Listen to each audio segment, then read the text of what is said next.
Today's guest is fourth all-time in E&H men's basketball career assists with 406 and was an assistant coach at Division I school, Nichols State, before coming here to Emory Henry and taking the head coaching job.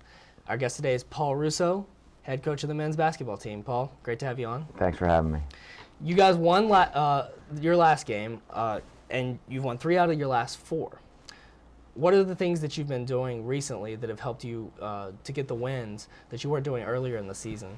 I think this has been a process, especially on the defensive end. You know, we made some changes to our system, some real big changes to our system, and I think the biggest thing that people are seeing now, and the reason for our success, has been some maturity on the defensive end.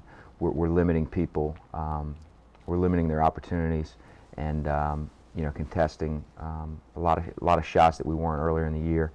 So I think the biggest change has been on the defensive end.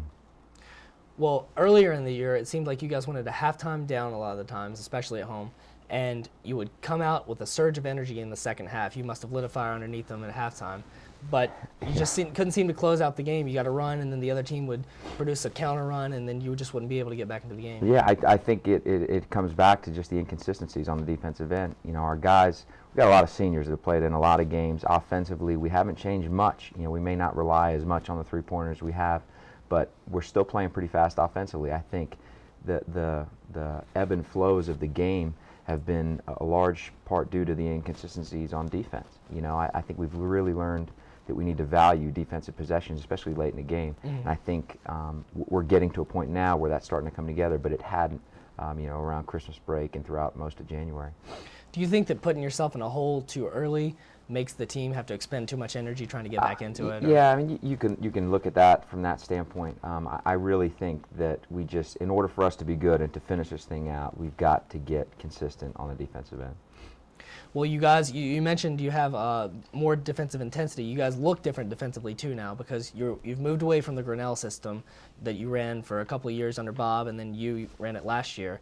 What was the decision-making process like from changing to Grinnell? I mean, I know you guys are still up tempo, but away from Grinnell into more traditional. Yeah, I think there's a level of comfort that you need to have as a coach and with your team and what you're doing. You know, I was in a situation last year where coaches stepped down right before season. We were already neck deep in the Grinnell system, and that's a system where you're either all in or you're all out. So in the off season, we talked about the adjustments that I was comfortable with, and started talking to our team about it in the fall. And this has been pretty new for our seniors who have been used to playing in a Grinnell system. But it's taken some time, but things are starting to come together, and hopefully we can ride this momentum and finish this thing out. Do you think it helps them right now to have been in that system before previously? Some, you know, offensively certainly. You know, yeah. our kids can score. We know how to fast break. We can get up the floor. We can score early in the shot clock. You know, the biggest changes have been defensively, mm-hmm. and where we're still scoring a lot of points. A lot of that is because we have played in that system previous to the new style we're playing now. You were, of course, as I mentioned, were a player underneath Bob Johnson. How much has Bob meant to you and taught you, and what do you take from Bob as a coach coming into your coaching career? Well, I've obviously taken an awful lot. You know, I'm very much a product of him and having played under him. I spent a brief amount of time away from here, but everything that I've been accustomed to has been through what he has built here at Emory Henry. So, a lot. You know, I talked about when I got this job that the foundation has already been laid for what this place is about and what this program is about. I am just looking to continue the tradition and build onto it. I'm not rewriting anything by any stretch.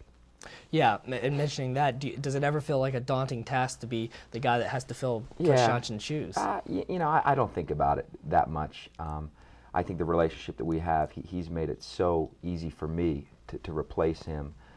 You know, he's in the office next to me. I'm constantly able to bounce ideas off of him and just kind of think out loud, which is helpful for a young coach.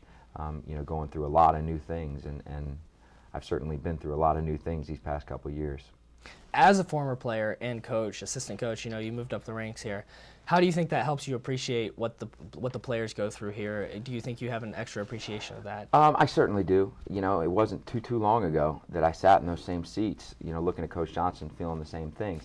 I think it really helps in recruiting. You know, the fact that I feel so strongly about this program and about this college, it certainly makes it easier to sell when you do feel so strongly about it. And so I think people can see through smoke and mirrors through recruiting, and I think we have a very genuine message, having been sat in those seats not too long ago, and having went through the program and through Emory Henry, spending some time here as a student and now as a coach.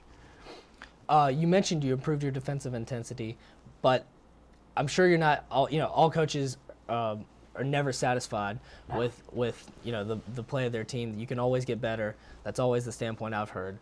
What does your team need to do to get better as a whole? We've still got a long way to go. We're still, in certain situations, we're half a step late, which is just a function of repetition and experience. So as experience, will improve some things, we still have to have the mindset that we need to prepare to play and practice really hard. And I think that's the message that I'm trying to put forth to our team, is that how you prepare is how ultimately you're going to play, and that we have to get those reps and make it as game-like as possible, if not harder in practice. So when we get to games, we've been in this situation time and time again, feeling the same emotions, and your heart rate's moving the same in practice, so that it's similar to the games, and hopefully we can execute when it counts. And you're prepared. Right. Well, being assistant coach on the Division I level, how does that help you appreciate talent or judge talent any better? And I don't know that it really helped me evaluate talent anymore. You're looking at two different things. I think, one, the biggest thing that I got from being in Division I was I got the opportunity to scout against some high major programs, and got to see how some of the best coaches in the country at that level run their program and what they do offensively and defensively. So I think that's the greatest thing I took from that. I think in regards to evaluating talent, having played at this level and having been around it as a player and now as a coach, you kind of get a feel for what it's going to take talent-wise to be successful. The biggest difference between Division III and Division I is the athleticism. I don't know that our guys are any less skilled than some of the guys you see on TV. They're a lot shorter, especially in my case, and they may not jump as high. But as far as skill, I think it's very, very similar. I think the biggest difference is athleticism. Coach, anything you want me to ask you that you haven't said already, or haven't asked? Not really. Other than we've got tremendous support these past 3 or 4 games from our students, and I hope that everybody understands that attends our games, the great impact that it has on the game. It makes for a great atmosphere to play in for our guys, and certainly a tough one for opponents to come in and play against. So if we can keep that thing rolling, we can make this a pretty nasty place to play, and certainly help our chances down the stretch here.